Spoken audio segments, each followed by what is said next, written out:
Hey everybody, welcome to Chris Anderson Comics. I'm here today with a very special guest, Mr. Tyler Crook. How you doing, man? Hey, I'm doing great. How are you doing, man? I'm doing really good. I have been wanting to talk to you for a really long time. I'm so glad that we're finally getting a chance to do this. We're going to do your gene pool episode. As I like to call them, because everybody calls it your comics DNA. I went with gene pool. Wanted to throw it, switch it up a little bit. Let's take a look at the primordial soup. Exactly. So let me pull the camera out here for us and get this on here. And first of all, I want to let everybody know that the Lonesome Hunters Library Edition is out right now from Dark Horse. This is your creator-owned book. You did, you wrote, drew it, the whole bit. Lettered, everything, man. It's got to be, that's a hell of an accomplishment, man. Thanks. So I wanted to make sure that everybody knows to go and grab that, check it out, have your store, local store, order it because, you know, they help them out. Have them order one, have them order two. Exactly. Get one for yourself, one for your mom and dad. So we're going to talk about our favorite, I think yours and my favorite character, Swamp Thing, right? We're going to get pretty specific on which Swamp Thing run that you want to talk about, but let me first talk about my special relationship with Swamp Thing. I grew up with older brothers. They're like 15 to 20 years older than me, 4 older brothers. And so there was always like this box of comics in the basement that had, you know, classic illustrated and Archies. And then there was random like superhero comics and stuff. And there was always this one comic that kind of stuck out to me. And it was years and years and years later, probably, gosh, I moved out to California from Minnesota when I was 19. So it was probably like when I was 20 and came back home and went through the box and went, I wonder what this book is. And I looked it up and I went, holy shit. Now I already loved Swamp Thing as a character, but I didn't realize that this is what was in the box. Oh, wow. Which, for those of you who don't know, is the very first appearance of Swamp Thing.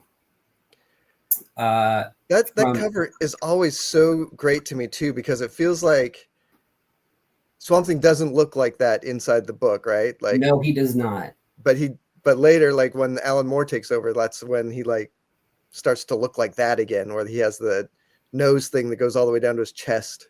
Yeah, exactly. And it goes all the way, and it's like this crazy, crazy wide mustache. And it looks like he drew it with, I don't know how he even drew this. If it's the reproduction or what, because it almost looks like it's all screen tones, but it could be pencil that was photocopied then or something. It's very strange. I thought I could zoom in here, but if you look at it, you see how that is? Oh, I bet that's that like the rub off stuff? It's like stipple paper. It's like paper with a texture on it like that. And if you use like a black pencil, I've actually used some on my live stream a couple months ago. And really, I'll have to take a look at that. It's a really weird quality to it. But yeah, so it starts out, you got Cain and Abel. You know, obviously this is Len Wein wrote it. Bernie Wrightson, the incredible Bernie Wrightson, drew it. And here you get the first, you know, time you actually see Swamp Thing. And it's funny because as it goes along, you know, it's this sort of story. It looks almost Victorian when it's set. And then when you finally see him, look, he's like kind of small, which is weird to see in the beginning. And then this is the rest of it. He's got these like mopey, like drooping eyes the whole time. You know, he's like this sad Swamp Thing. And he's not very textured or anything. He's all in the shadows. And I guess the character was so popular that, you know, by the time they came up with a series for it, you know, these are the only 2 actual issues from there that era that I own. And they're both early, so they're Bernie Wrightson. But, you know, then he starts to get big, you know. He's still got that sort of strange mustachy thing, but he's not very skull-like. Mm-hmm. you know. Um, but you know, you start to get a better look at what he looks like. He's still mostly in the shadow, you know. Um, and you get better peeks at his face, I think, as the series sort of goes along. You know, there you go, you see his face, but he's definitely hulking now and not this small thing. And then as time goes on, we get to the version, or we got to issue 14, I think. Oh wait, did that show his arm growing back? I think maybe it did, actually. Yeah. Yeah, there we go. So we've established at this point that, you know, he's made of plants and can grow back. That's awesome. Yeah. Yeah, you know, it's funny. I have only read a handful of the Bernie Wrightson Swamp Things. I really need to make a point of going back and checking them all out. Yeah, it's funny, because the Swamp Thing that you talked about is something that not many people talk about. You know, people overlook it a lot. Yeah, I think Bernie Wrightson is just such a master of this stuff that it's yeah, like a lot of people just sort of jump off as soon as he quit the book, I think. Yeah, well, I mean, but it's wild because he's followed up by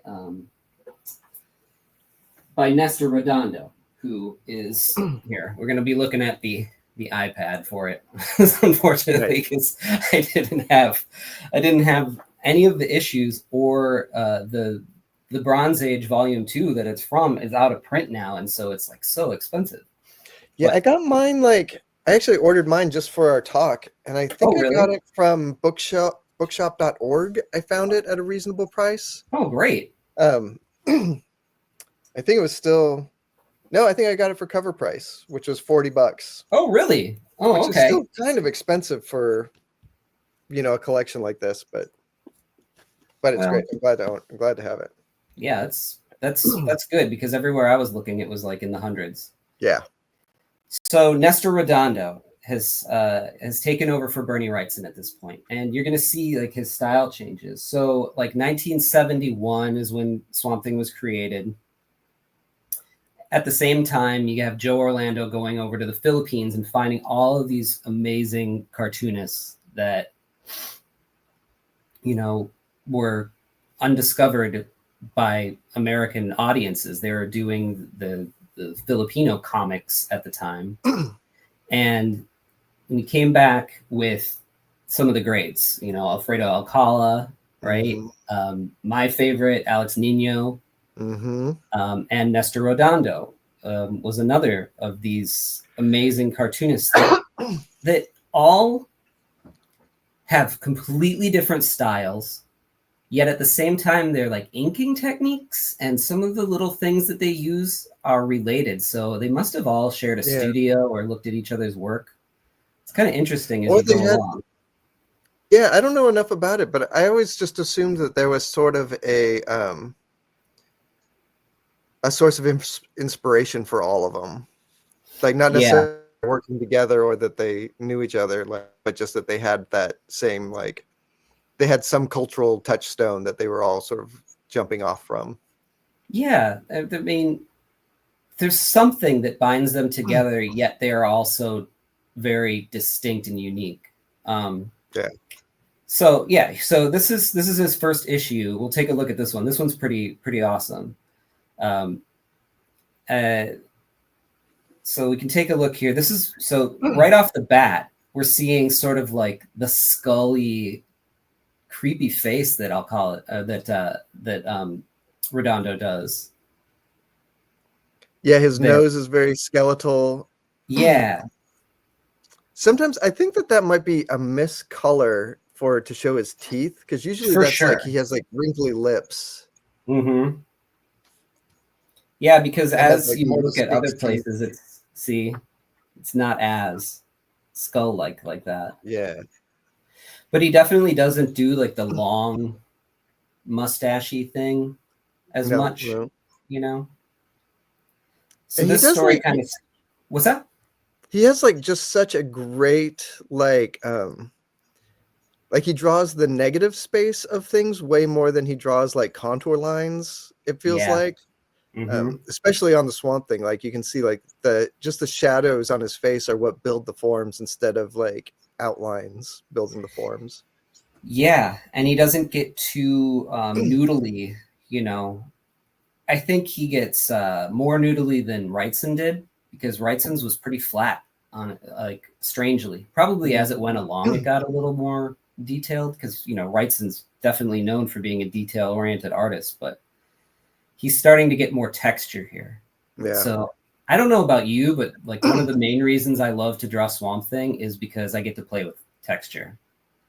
You know? Yeah, I love drawing like landscapes and plants and stuff. So Yeah. it's a great combo there too. Like I almost always put some sort of like flowers blooming on Swamp Thing or whatever. Same, and mushrooms and you know little Yeah. things going on. You can But draw little things living in him. Yeah, the whole texture of his skin where you can see like those big like root like veins and stuff yep, are really really fun too. yeah, and these like lumps. This story is pretty great.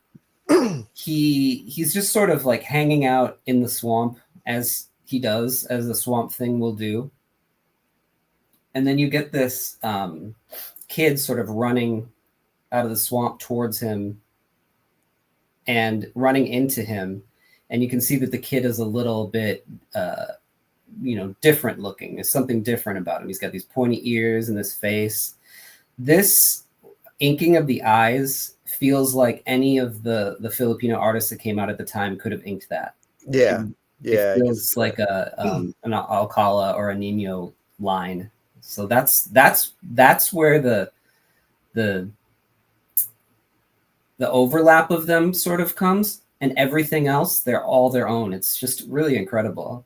Yeah. And something else to point out too is that Nestor Redondo lettered this, and the Yeah, lettering on this whole series like is just friggin' gorgeous. It's so good. I love this panel where you've got him here in the foreground thinking, but then he leaves so much negative space here and then focuses us in with this, dark Yeah. spot here. That little framing device to make the kid pop. Yeah, he's really good at drawing your eye. He knows exactly how to do it. And he definitely is composing with the lettering also, which is something that a lot of people sort of don't do. It's like really clear to when you look at it that the lettering is part of the page composition and how he wants you to read this page. Yeah, you can tell because that's why there's a lot of this negative space and stuff, where he is, because he knew exactly where the lettering was going to go. Yeah. I think that's another common thread between the Filipino artists is the lettering. I know that I have a folder just full of Alex Nino title pages so that I can study the way that he incorporated it. You got this kid running through and bumping into him, and then you get this whole like the local villagers, the town, coming after this little kid. So you're like, what the hell's going on here? And one other thing that's so great about Nestor Redondo is like just look at the clothes on these guys. Like it's just so like based in reality. It doesn't. I don't know how much he photo like I really don't know anything about Nestor Redondo's working methods, so I don't know if he photo referenced any of this, but it all feels very photo referenced. Like it feels like he looked at a jacket and he looked at a pair of boots and and he's not just making stuff up. Yeah, no, I think I think you're absolutely right about that. I think that's super important in comics. You can tell when somebody is just putting everybody in a t-shirt, you know what I mean? Yeah. They're just trying to move right along. And sometimes you have to build up, back then they would have had like a morgue file, right? Of just like clippings and probably going through, the Sears catalog of what people are wearing, right now. But And I think Nestor Redondo definitely, I think he moved to LA eventually, but he did. Yep. When he started on this, he was probably still in the Philippines, which is just really great because he does make it feel like the Southern United States to me. Like it doesn't feel like Like he knows the difference in the clothes and then the architecture and all that stuff. Yeah. They have these guys kind of starting out on, like House of Secrets and Weird War Tales and things like that over at DC, which were anthologies, and just eventually moved to Nino too. Eventually moved to California. I imagine, like you said, when they started up, they were probably still in the Philippines, and everybody had to send their work, physically send it back then via, Western Union or FedEx or whatever they were using back then. So I think that doing these anthologies probably was a wise choice, because you probably never knew when you were going to get something, and you could stick it in wherever, and it could be short. So you're talking about the lettering. That's another thing, like I said, that the Filipino artists all seem to have in common, is that they do their lettering and the big pages right on the paper. Yeah. So you get to have, like, the Wrightson stuff didn't have, opening pages with any of this stuff, Yeah, that's actually, I stole that idea for Harrow County. Yeah. Harrow County, because this, it's hard to see on the iPad like this, but this is actually part of a 2-page spread. Mm-hmm. And they did 2-page spreads for the splash pages a lot with Nestor Redondo. And the Swamp Thing logo was always sort of built into the environment there. So I straight up swiped that for Harrow County. Yeah, I remember you doing that. Did you do it for every issue? I did it for everyone except for one issue where, like, inexplicably I just spaced it and didn't do it. Forgot. I don't know how that happened, but yeah, there's one issue without it. But every other issue has Harrow County sort of built in. Sometimes it's kind of hidden, sometimes it's real obvious. Yeah. I remember there was one in particular that was like on a lake in the water or something, I feel like. Maybe there was one early on where it was like made out of it was a sort of the dirt yard in front of the house, and it had mud puddles. Yeah, that made the lettering. Yeah, that was a stroke of genius. But yeah, I can see where it comes from. Yeah, straight from there. With the lichen hanging down, spelling Swamp Thing. And there's figures too. Like, there's weight behind this guy, Yeah. So he had. I bet he has weight. The guy has weight. I bet he was pulling out the Polaroids and photo referencing that stuff. It's wild to think how they had to sort of like do things differently back then. We're so lucky, to be able to do a quick shot on our iPhones now. Man, I tell you what though, with all the AI sludge that's filling up the internet, like, I'm starting to think I need to start building a file of print stuff. Like a paper morgue file? Yeah, a paper morgue file, so I can actually see things that are real. Right, exactly. And that's so, this page too is so great. Like, I mean, great action. Yeah. Look at that figure drawing. So good. So much weight. So yeah, he's protecting this little kid, and basically, he's swinging an entire tree, rips this entire tree stump out of the ground and smashes them, and they run off, and you get this guy, the guy swinging the axe here, who's just like, he just looks like a bad person, He's just a great design, for an asshole. So the kid kind of disappears, and Swamp Thing goes back, and then you get this like sort of meeting at the City town hall or whatever. Yeah. And they talk about how this guy came into town all of a sudden with these weird kids, and all of a sudden strange things started happening at the same time. Like, the plants were changing, and people were dying of this weird diseases that the doctors had never seen. And you get the kid, being caught playing with another kid and like floating him in the air, which this panel really sticks out to me too. I think it's Yeah. just the angle that's a hard angle, you know? Yeah, and kids of that age too are kind of hard to get right because Yep. they actually still read as kids and not like small adults. Yeah. You get the proportions of the face just right. And then you get, you know, Great alligator monster guy. yeah. So, you know, a lot of strange stuff is going on. Yeah, you know, that's another great example. Like if you zoom in on that oar, Yeah. like this is one of the things that like Nestor Redondo does so good, where it's just like he's just drawn the shadow and there's no contour around that at all, and it just reads so clearly and beautifully. Yeah, that actually, this whole image, if you That pull the hat, color out of it, you know, there's so many spots where there's no holding line on it. Yeah. You think he's like all brush? yeah, I think he is. It looks all brush to me. I I don't have see any a mid work. I have an original of his, I was gonna ask. I had this weird feeling you probably did. and it all looks like brush to me. Yeah. Yeah, Maybe I I have should a run get it. It's Nino. hanging up downstairs. I can go grab it if we need to. I mean, I wouldn't say no, but I have a Nino here, and it's all like the chisel pen. But I think he changed a lot as his style changed a lot as it progressed. Yeah, I mean, just look at this guy. So they're basically saying, and then, you know, there's a kid here who's like, you know, they're my friends, they're not bad, and this guy's just like hell bent on like we gotta get them, we gotta kill these kids. You know, it's like, man, that's brutal.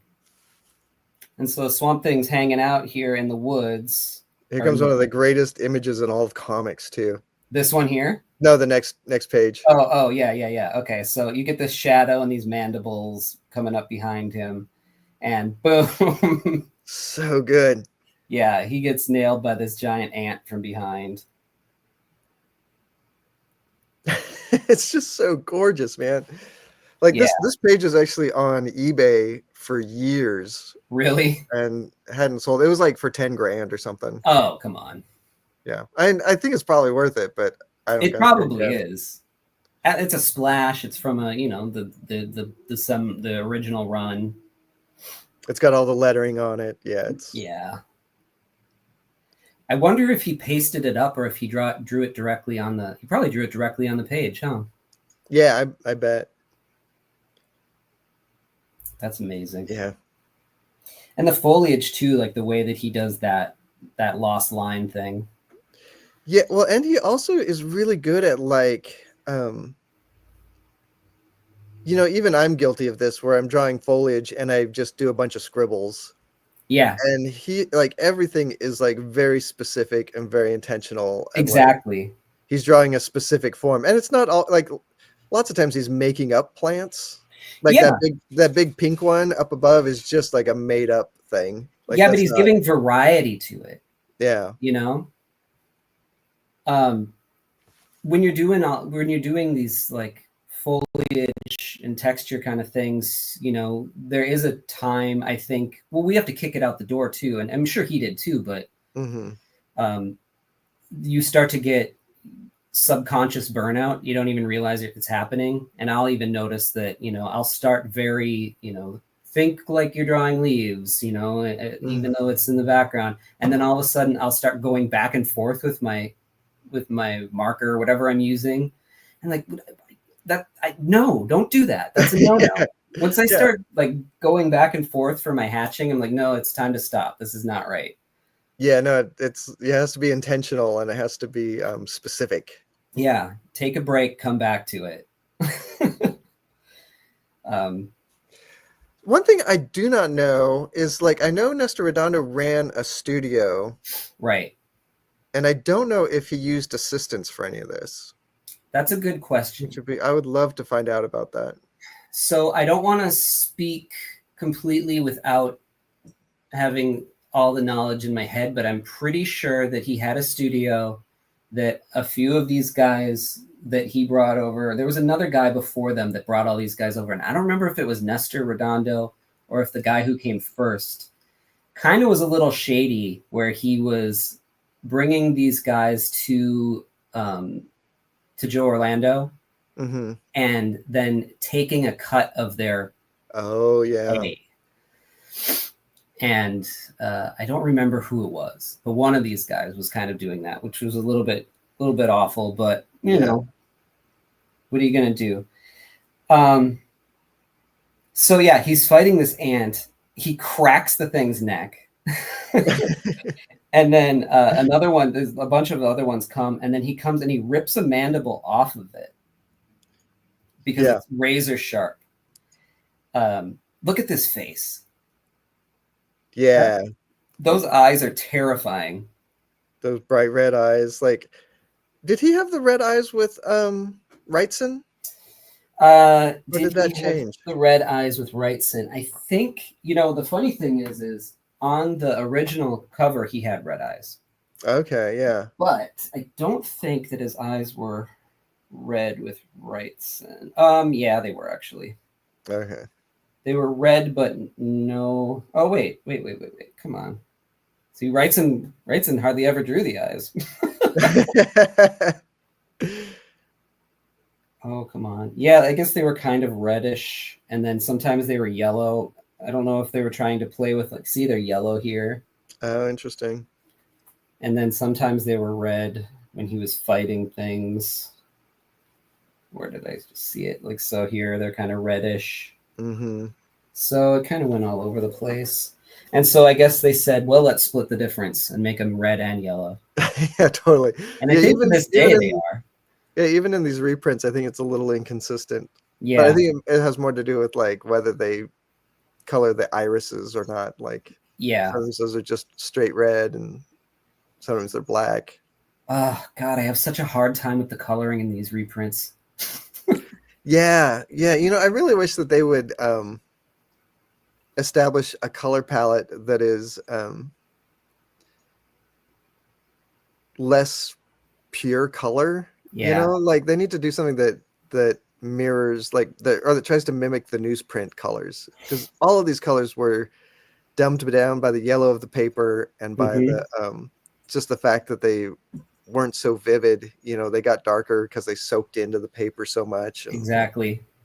I mean, this is probably the color that they wrote down on the color guides, but Yeah. it never turns out that color, and they knew that, so they were compensating.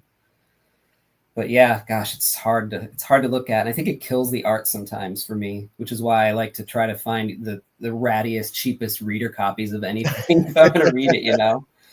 Yeah, like I was telling you before we started recording, I have an Australian reprint that's in black and white. Yeah. That was my introduction to Swamp Thing, and it's just gorgeous. Being able to see this work in just black and white is a completely different experience. Yeah, I think I'd almost always rather see work from these folks in black and white than anything. Yeah, it's probably just because I am a cartoonist and I want to see how they handle it. So yeah, he kind of gets woozy here, and I guess it's the poison from the ant or whatever that got into him.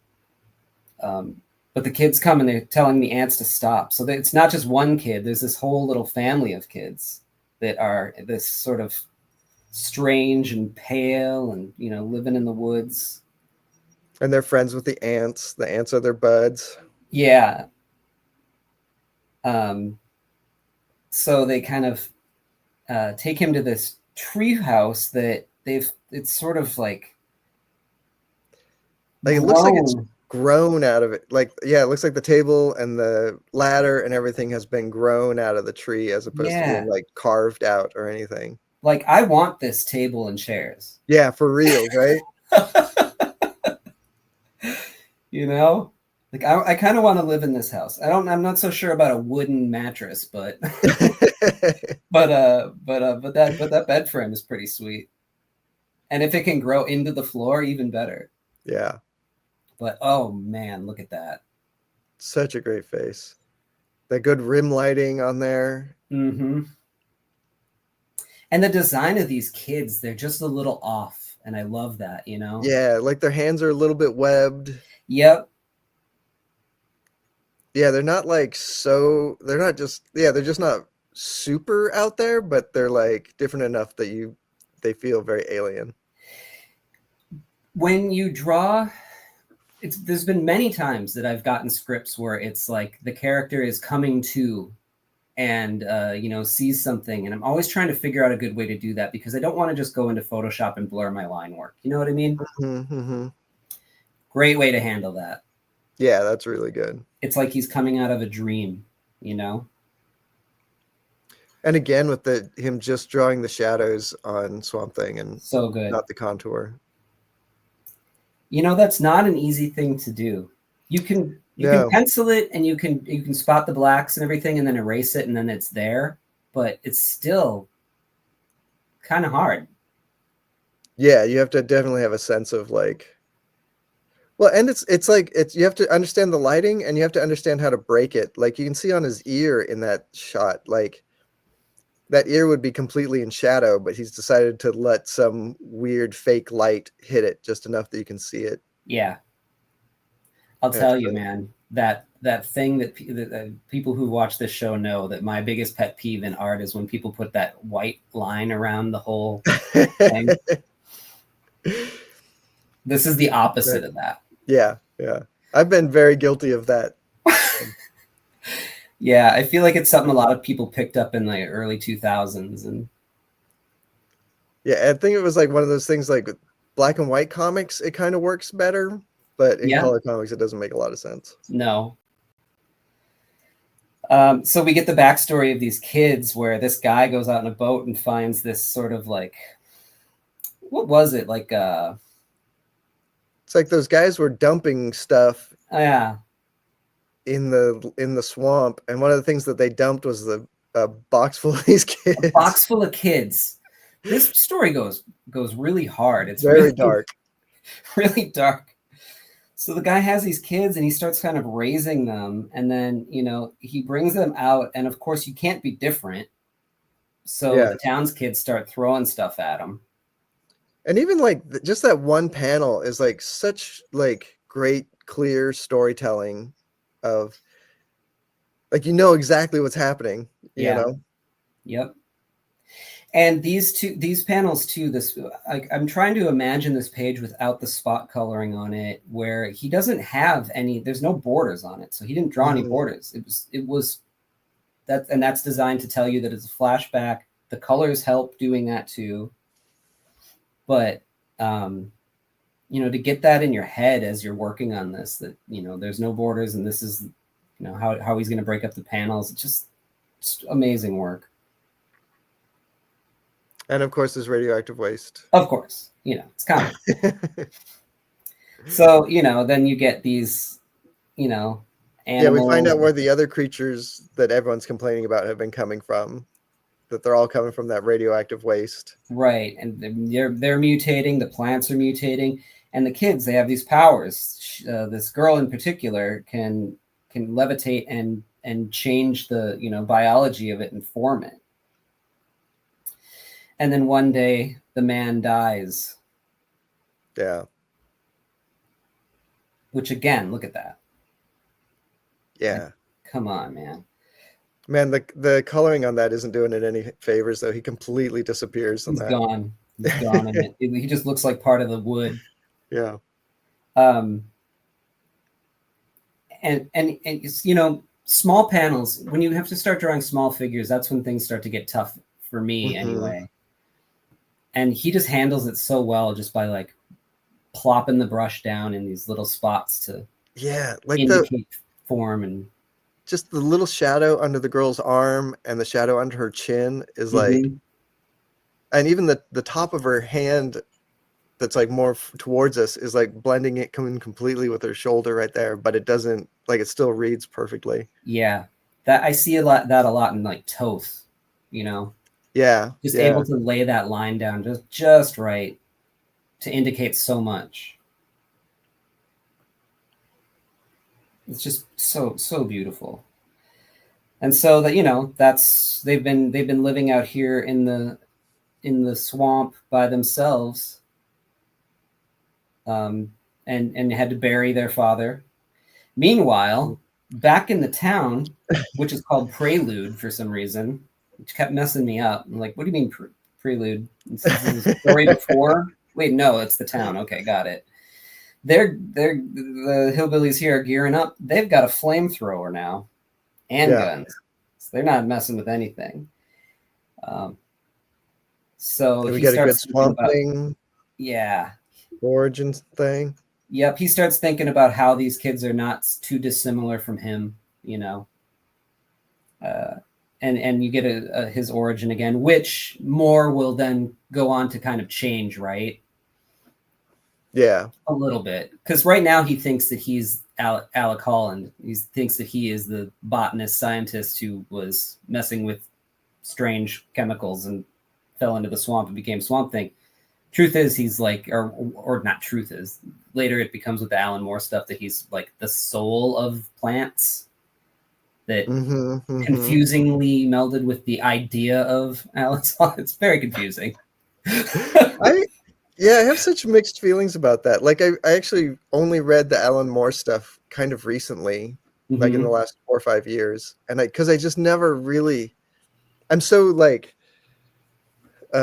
classic Swamp Thing pilled that like I just had a hard time seeing it. And like the format of like these early Swamp Thing stories is so like 70s and 80s like adventure TV format where it's like Swamp Thing rolls into a town and there's some problem and he gets sucked into the problem and then the problem gets wrapped up somehow and then he's like Leo lumbers off into the swamp until next week, you know? Right. And Alan Moore like got rid of all of that sort of vibe. And God, I just love this format for comic books. Like I love the every issue or every 2 issues like wraps up a whole story and then you sort of start over, reset and start over for the next story. I like that too. In a way, you're kind of doing that with Lonesome Hunters, right? Because they're kind of moving along, and you know, the first like small arc is one thing, and then you move on into like another as they're moving through. Yeah, that's really like inspired by this, I guess. That I'm trying to make each like each story arc or each trade be a sort of a self-contained little adventure that builds upon the larger adventure, but is still like a little more self-contained than you would see otherwise. See, now this is what the Gene Pool episodes are all about. You're reconnecting with the stuff that makes you like. He's playing with panel borders here, which is interesting. You know, to do this little flashback. You know, again, he's not doing no panel borders and keeping the same language. He's changing the language of it a little bit, which is interesting. An interesting choice. I like, so he does these inset panels. Which, there's always such like a fascinating little details around it. Like in that top one, there's the inset panel, and then there's like that little bit of debris that's underneath the panel. And it's like a lot of people would not have sat down and figured out what to fill up that space. You know, they would just be sort of blobs or something. Sure. And then it's the same in the next tier down where he, you know, rendered a little tree out there when he could have like sort of pushed that panel over a little bit more and just filled up the space with balloons or something. You know what I mean? Like, well, he knew because he's lettering it, you know. I think anybody else would have shoved that over to the side. I think I would have. Yeah, no, like I got deadlines. Let's move.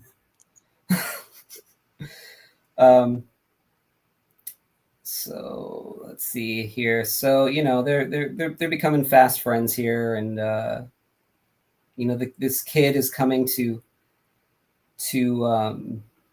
warn them that the town is coming in because this kid, you know, became friends with these swamp children.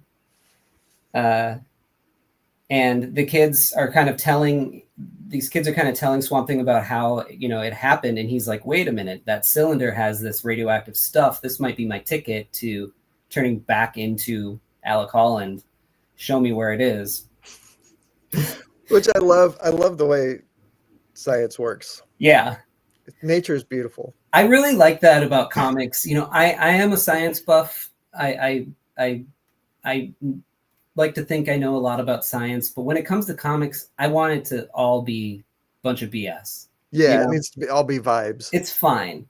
Yeah. So he finds the canister, finds where they buried it, and the chemicals had leaked in and it's empty, and he's pissed. He crunches it. And then this girl, for some reason, it's always this girl that seems to be having the powers. And they showed like one little panel that the other kids have it too, I guess, but she seems to be the one that we keep going to. Yeah, I don't remember exactly why. It might be because she's the oldest, or I think so. I think so. She's just, you got to pick one to be the talking head, I guess, and yeah, she's it.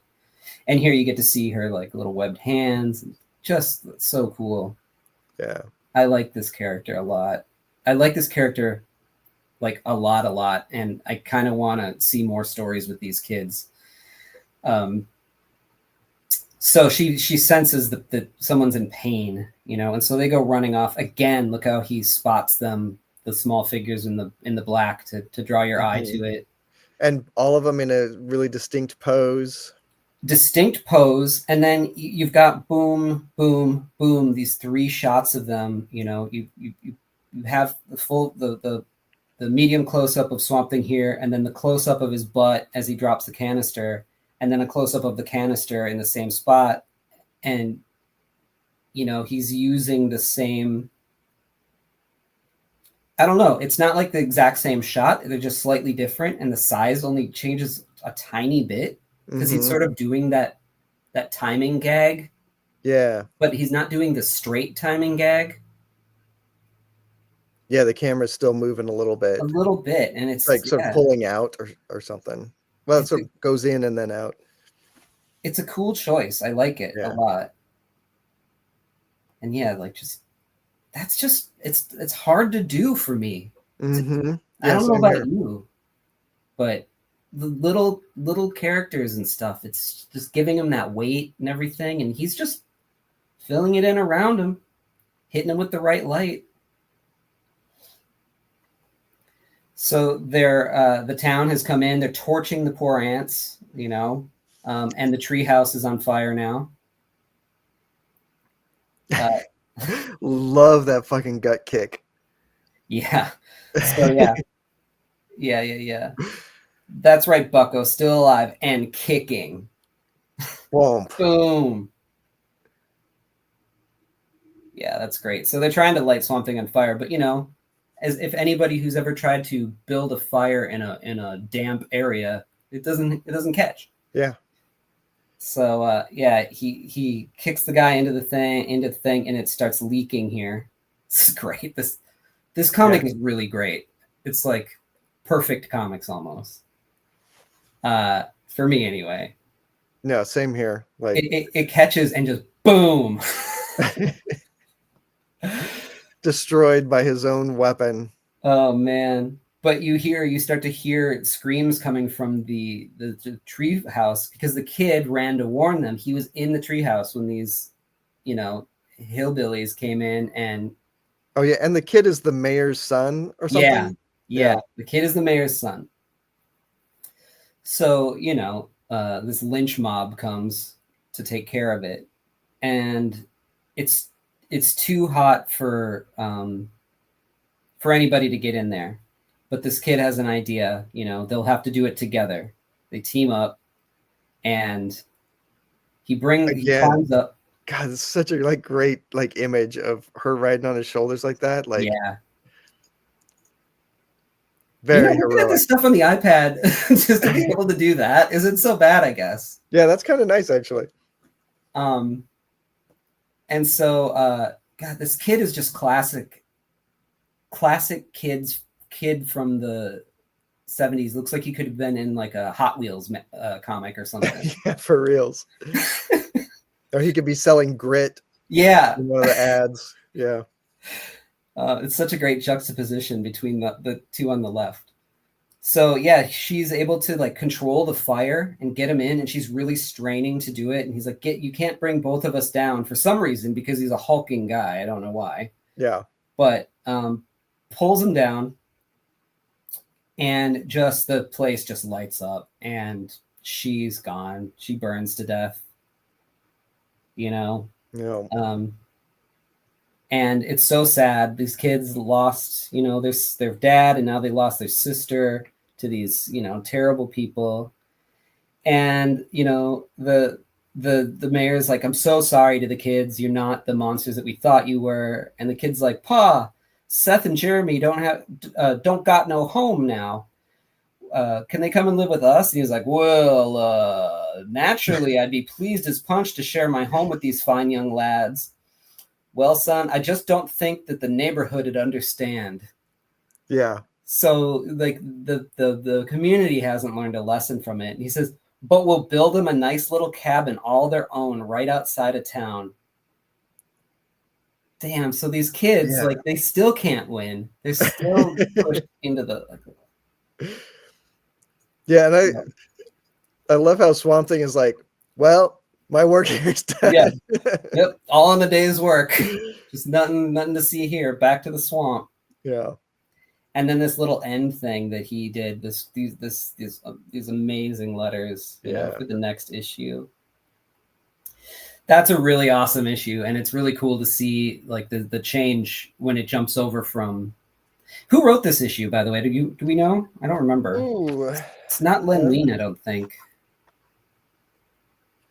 It is David. I don't know how to say this name. Michelini. Oh, okay. I'm actually not too familiar. Did he write most of this? Oh no. Jerry Conway wrote a bunch. Yeah. In here. So Wein must have just done the original ones. Yeah. Yeah, it looks like most of the ones with Nestor Redondo were written by David Michelini. Okay. So you wanted to take a real quick look at this one too. There was a sequence you wanted to take a look at, right? Yeah, like one of my favorite pages of all. This is Jerry Conway doing it. Yeah, this one's Jerry Conway. So in this issue, we have a Swamp Thing doppelganger, and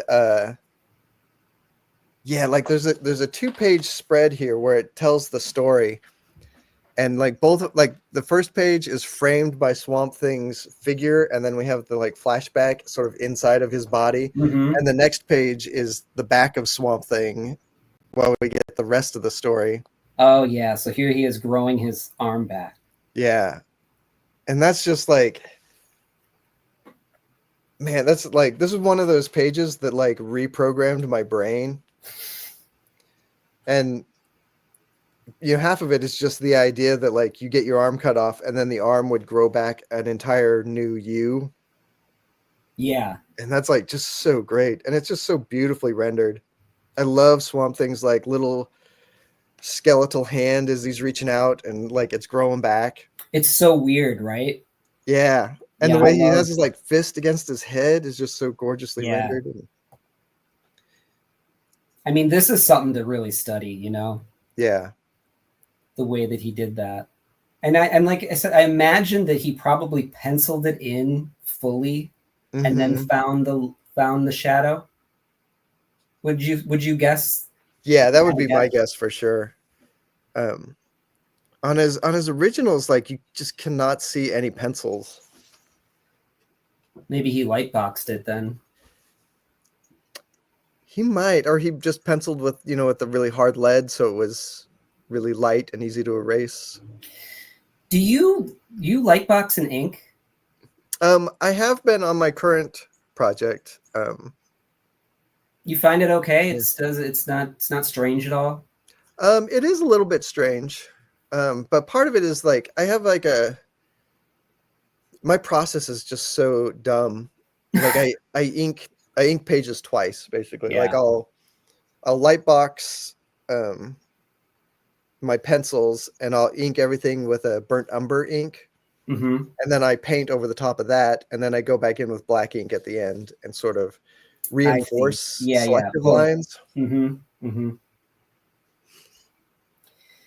Yeah, this page is great. It really does have everything. It's got the timing going, and then the whole idea is strange. You got this great like atmospheric perspective done with just texture, and then to the frame it pose, with his back. the pose in that second panel where he's like climbing on the rocks. This one? Or Yeah, yeah. like that's just such a great lumbering guy, but he's just got that one spindly arm, Yeah. and he looks so monkey, like a sad monkey. Yeah, or like Gollum or something. Yeah, So and you get a good Swamp Thing butt right there. yeah. Yeah. Yeah. So he grows a second version of him, huh? Yeah, That's like, but wild. it's basically a mindless version, which like this has a whole. I don't know if Alan Moore ever like thought about this character, but like this character that's just a straight plant. You know, he's Oh basically yeah. not. He doesn't have Alec Holland in him at all. He's just a Yeah. plant person. Yeah, he's just like a golem. Oh yeah, he has no pupils, it's just yellow eyes. Yeah. And so he finds this Native American guy a Seminole tribe member who like helps him out Oh, from yeah. the 70s horror of quicksand. Yeah. He's really good at drawing like young people too. Yeah. No, he's just really good at all faces. Like he just has a really good understanding of making faces really specific, you know. Yeah. He's not like I know I fall into a thing on the regular where I have like a little formula that I fall into if I'm not careful. And he's just really good at not like doing that. Another gorgeous page. Yeah. Doing this like it's like he really wants to go for a full Franklin Booth cloud, but you gotta Yeah. comics, man. You gotta keep moving. And I mean, that's one of the things about Nestor Redondo in general is his stuff doesn't feel like it was informed by comics as much as it was informed by classic illustrators, you know. Yeah, Like I agree. maybe some old newspaper comics, like I could definitely see like you know, some Prince Valiant Yep. and some old Flash Gordon stuff. And I was just gonna say that. Yep. There's like Bern Hogarth, and there's like Prince Valiant. God, why is his name escaping me? But definitely Hal Foster. Hal Foster. Yep. Yeah. And even some Frazetta with the way that he does shadows. Frazetta Inc. Not Yeah. Frazetta. Yeah. Like it's the 50s stuff. Yeah, I absolutely think that he was informed by that. But yeah, this is go back one. Uh-huh. Look at that machine. Yeah. It's just, oh man, so good. And those dudes with their bell bottoms, like working hard with their hard hats. God, that's so gorgeous. Yeah. Yeah, you don't just make you don't just draw machines like this out of the top of your head. Yeah. Like some of these look like he didn't have especially good reference for them. Mm-hmm. But yeah, like he's definitely like looking at something. Yeah, when you start to get into the, whatever the hell that is, you can just make forms and lose it in the shadow and stuff like that. It's not like you're making it up whole cloth. I mean, there's some of it there that he definitely knew what he was doing or looking like referencing, but there is a pose back there in like the fourth panel, I guess, that has always struck me as a very funny pose. This one? Yeah, I've read this comic like, hundreds of times. I like looked at these a lot, but that one like always dapping or something. Yeah, exactly. Like he's about to dap or he's just finished dapping. And is his arm supposed to be small and weak? I don't know. It's really weird. No, I don't think it is. Yeah, that's great. Well, that's really awesome. Yeah, so I this was a blind spot for me too. So so thanks for pointing this out, because there's really a lot to learn from this once you start really looking at it. Yeah, and like I said, he's really underappreciated just because he did come after Bernie Wrightson. And it's just funny to like come after Bernie Wrightson and then like make the most gorgeous comic book that's ever been printed and nobody notices because you're following Wrightson. you're following Wrightson. Yeah. Check that out. Yeah, really good. Just using the shadows to build those forms. And love it so much. Yeah. Well, man, thanks for coming on and talking about this. This was really, really great to peer into this stuff and really get a close look at it, you know? No, this is fun. I could sit around and look at Nestor Redondo stuff all day long. And Well, the other stuff that he did was oh no, I'm gonna forget what it's called. Is it Nimona? yeah, I think so. It's like a jungle princess story thing. That's really good. Yeah, he's worth looking at. And he's done a bunch of he was a real devout Christian, I understand, and he did a bunch of Bible like biblical stuff. Like the original page I have is him. It's a page from something about the coat of many colors story of the Bible. And I'm not, I don't know enough about the Bible to be able to talk about it, but it's gorgeous. I'm sure it is, man. That's incredible. Own a piece of something like that, so you can just study it, you know? Yeah. Something about having it there and it being right in front of you that you can somehow absorb it more. You probably can't, but it feels that way. It sure feels like it. Yeah, exactly. All right. Well, let's see here. Go out, everybody. The library edition of The Lonesome Hunters is out now. It's a beautiful book. What else do you want to tell people about where to find you and all that business? The best place to find me is on Bluesky. I post there regular. I'm debating whether or not to shut down my Instagram right now, so follow me there at your own danger or whatever. And then I also do a weekly live stream on YouTube called the Comic Book Cooldown. Yes, so that should be pretty easy to find if you just search. Yeah, I'll put the links to all that stuff in your in the show notes so people can get there. Fantastic. Thank you. Yeah, man. Absolutely. Well, thank you so much for coming on. It was a pleasure talking to you. Yeah, you too, man. This is fun. All right. Take care. All right. Join my Patreon to see my work before anyone else, plus score physical sketchbooks, mini comics, and commissions delivered right to your door, and reading my new books, Something Seems Off and Three-Headed Pigman, as they are made. Go to my website to order original art, commissions, and my books, Lost Angels, Spectral: A Showcase of Fear, Chaotic Neutral, and more. Gray Matter Drip, The Art of Chris Anderson, is available now from Cosmic Lion Productions. Here are the upcoming conventions I'll be at the time of this recording. And don't forget to like, follow, and subscribe. It helps spread the word. Thanks.